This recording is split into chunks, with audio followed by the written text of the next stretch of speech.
আপু এটা দিয়ে কিছু খাওয়া যাইব? হ্যাঁ যাবে, তুমি ওই টেবিলে যেয়ে বসো, আমি খাবার পাঠিয়ে দিচ্ছি।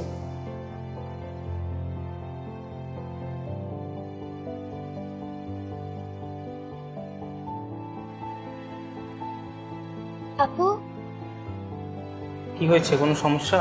আমি এই খাওয়ান খামু না, আমার পেগে দেন।